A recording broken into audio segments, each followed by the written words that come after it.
morning students. Today we are going to study EVS 1 chapter 3 storage of water. So please pay attention and listen carefully. Try this. Make a small hillock of mud and stones in the yard as shown in the picture.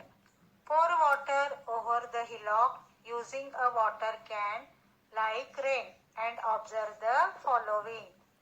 In which direction does the water flow? The water flows from the top of the hillock to the bottom.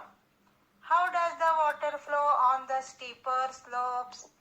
The water flows rapidly on the steeper slopes. How does the water flow on the gentler slopes? The water flows slowly on the gentler slopes. What happens when the stones cause an obstruction?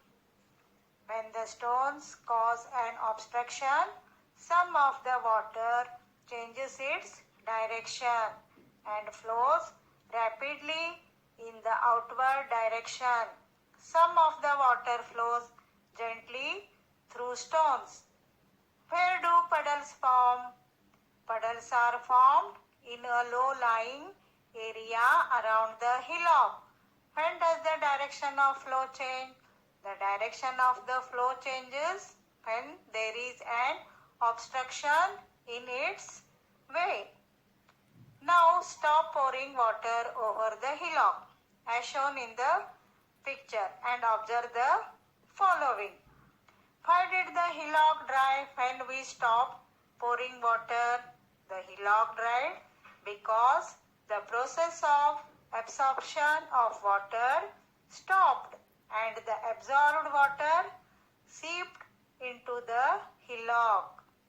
How long did the hillock take to dry? The hillock took nearly few minutes to dry. Which part of the hillock dried quickly? Part of stones of the hillock dried quickly. Which part took longer to dry? Part of mud took longer to dry. Why did it take longer to dry? More amount of water was seeped into the mud. Therefore, it took longer to dry.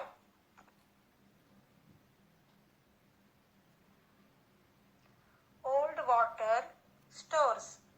In the olden days, several methods of storing water were used in our state. Nowadays, these old water stores are rarely used. However, their remains can be seen in all places. Some of them are very beautiful.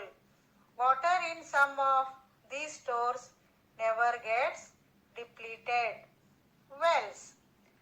Some rainwater seeps into the ground. Wells are dug to obtain this water. Water tanks in forts. People lived on the hill forts in the past. They also needed water. The forts had reservoirs and tanks dug into the stone. Draw wells, also called ad. In the past, draw wells were dug to get drinking water. They were small wells from which water was drawn using a small pot, also called pohra, tied to a rope.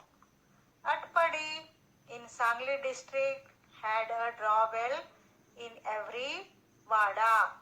The draw wells had water all year round. When the tap water system was introduced, the draw wells went out of use. Many were sealed. Now there are very few left in Atpadi. This can be seen in many villages. Rivers and bunds. Earthen or masonry bunds were built across rivers to store their water. Old reservoirs. Reservoirs were built in areas of low rainfall or in areas without a major river. Most of the reservoirs were built using stones and mortar. Old tanks, also called haud. Earlier, tanks were used to store water.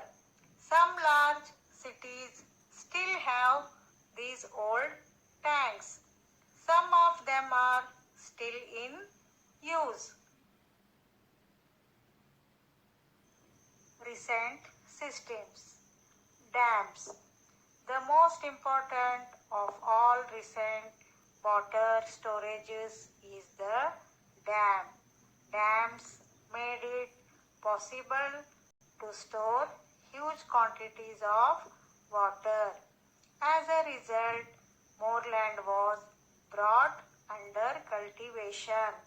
Cities began to grow. It became possible to set up factories and generate electricity. Maharashtra has several large dams such as Jayakwadi, Koyna, Ujni and Yeldari. Borewells. Earlier, wells were dug to reach the water under the ground, but it was not possible to draw deep-seated groundwater. Now, with the help of electric pumps, it is possible to do so. Borewells are dug for this purpose. These wells are very deep but very narrow. Panpoi, drinking water stands. People out on the roads need water when they are thirsty. In some places, big clay jars of drinking water are kept for the use of such people. This water is offered free of charge. This is known as Panpoi. Panpois are set up by individuals or institutions. Panpois are very useful in summer. Chhatrapati Shivaji Maharaj gave the instructions for the construction of hill forts.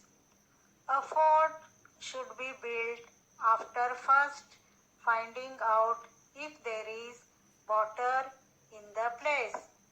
If there is no water and if it becomes necessary to fortify the place, then by breaking the rock, reservoirs and tanks should be built. One should not fully depend upon the supposition that there is a spring of water in the fort and that would somehow or other supply enough water. For storing water, 2 to 4 reservoirs should be constructed. Water from them should not be allowed to be spent. The water in the fort should be well protected. What we have learnt. Traditional methods of water storage.